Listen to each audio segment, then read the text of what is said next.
2019 ഉണ്ണികൃഷ്ണൻ പോറ്റി കൊണ്ടുപോയത് സ്വർണം പൂശിയ ദ്വാരപാലക പാളി തന്നെയെന്ന് ദേവസ്വം വിജിലൻസിന്റെ കണ്ടെത്തൽ. രേഖകളിൽ ഇത് ചെമ്പായതെങ്ങനെയെന്ന് പരിശോധിക്കും. ഈ ആഴ്ച തന്നെ ഹൈക്കോടതിയിൽ അന്വേഷണ റിപ്പോർട്ട് സമർപ്പിക്കും. സമഗ്ര അന്വേഷണത്തിന് മറ്റൊരു ഏജൻസി ചുമതലപ്പെടുത്തണമെന്ന് ദേവസ്വം വിജിലൻസ് കോടതിയിൽ ആവശ്യപ്പെടും. വാർത്തയുടെ വിശദാംശങ്ങളുമായി സാരംഗ് ചേരുന്നുണ്ട്. സാരംഗ്, ഇപ്പോൾ 2019 ഉണ്ണികൃഷ്ണൻ പോറ്റി കൊണ്ടുപോയത് സ്വർണം പൂശിയ ദ്വാരപാലക പാളി തന്നെയാണെന്നാണ് ദേവസ്വം വിജിലൻസിന്റെ പുതിയ കണ്ടെത്തൽ ഉണ്ടായിരിക്കുന്നത്. രേഖകളിൽ ഇത് ചെമ്പായത് എങ്ങനെയെന്നും പരിശോധിക്കും. എന്തൊക്കെയാണ് കൂടുതൽ വിശദാംശങ്ങൾ?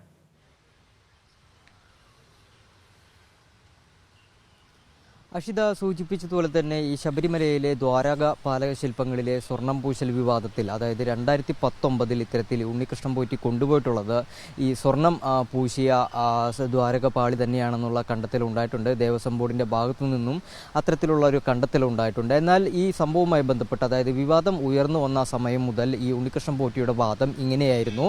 അതായത് തനിക്ക് ലഭിച്ചത്, അല്ലെങ്കിൽ താൻ ശബരിമലയിൽ നിന്ന് കൊണ്ടുപോയത് ചെമ്പ് മാത്രമായിരുന്നു എന്നായിരുന്നു ഉണ്ണികൃഷ്ണൻ പോറ്റിയുടെ തുടക്കം മുതലുള്ള വാദം. എന്നാൽ ഇക്കാര്യത്തിലാണ് ദേവസ്വം ബോർഡ് ഒരു വ്യക്തത വരുത്തിയത്, അല്ലെങ്കിൽ കൃത്യമായ ഒരു നടപടി എടുത്തത്. അത് കൊണ്ടുപോയത് സ്വർണം തന്നെയായിരുന്നു എന്നുള്ള കാര്യത്തിൽ കൃത്യമായ ഒരു വ്യക്തത വരുത്തി. തുടർന്നാണ് ഇത്തരത്തിലൊരു സംഭവം, അതായത് ഈ അയാളുടെ കള്ളം, അതായത് ഉണ്ണികൃഷ്ണൻ പോറ്റിയുടെ വാദം തന്നെ പൊളിയുന്ന തരത്തിലുള്ള ഒരു മുന്നേറ്റമുണ്ട്. എന്തിനേലും ഈ സംഭവത്തിൽ ദേവസ്വം വിജിലൻസിന്റെ അന്തിമ റിപ്പോർട്ട് ഒരാഴ്ചക്കുള്ളിൽ സമർപ്പിക്കാനാണ് തീരുമാനിച്ചിരിക്കുന്നത്. അതുപോലെ തന്നെ ഇനി വരും ദിവസങ്ങളിലും ചോദ്യം ചെയ്യലുണ്ടായിരിക്കും. അന്തിമ റിപ്പോർട്ട് സമർപ്പിക്കുന്നതിന് മുന്നേ ഉണ്ണികൃഷ്ണൻ പോറ്റിയെ ഒരിക്കൽ കൂടി ചോദ്യം ചെയ്യും. പ്രധാനമായും 2 തവണയാണ്, അതായത് ഈ 2 ഘട്ടങ്ങളിലായിട്ട് ഉണ്ണികൃഷ്ണൻ പോറ്റിയുടെ ചോദ്യം ചെയ്യൽ പൂർത്തിയായിരുന്നു.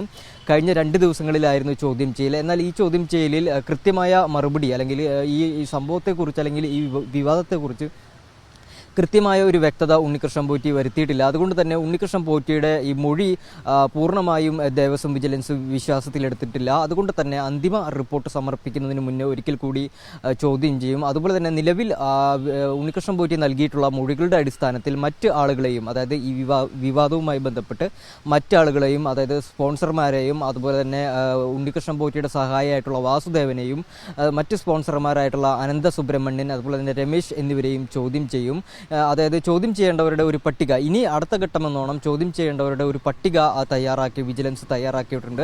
അതിൻ്റെ അടിസ്ഥാനത്തിൽ അവരെ കൂടി ചോദ്യം ചെയ്യും. തുടർന്ന് അന്തിമ റിപ്പോർട്ട് സമർപ്പിക്കുന്നതിന് മുന്നേ ഒരിക്കൽ കൂടി ഉണ്ണികൃഷ്ണൻ പോറ്റിയെ ചോദ്യം ചെയ്യും. അതുപോലെ തന്നെ മറ്റൊരു സുപ്രധാന കാര്യം, ഈ അന്തിമ റിപ്പോർട്ട് സമർപ്പിച്ചതിന് ശേഷം ഹൈക്കോടതിയിൽ വിജിലൻസ് ഒരു കാര്യം ആവശ്യപ്പെടും. അതായത് ഈ വിഷയത്തിൽ സമഗ്രമായ ഒരു അന്വേഷണം വേണം, അത് മറ്റൊരു ഏജൻസിയെ കൊണ്ട് അന്വേഷിപ്പിക്കണം എന്നുള്ള കാര്യത്തിൽ കൂടി ഒരു സമഗ്രമായ ഒരു അന്വേഷണം വേണമെന്ന് കൂടി ഈ ഹൈക്കോടതിയോട് വിജിലൻസ് ആവശ്യപ്പെടുമെന്നാണ് നിലവിൽ മനസ്സിലാക്കാൻ കഴിയുന്നത്. അഷിത.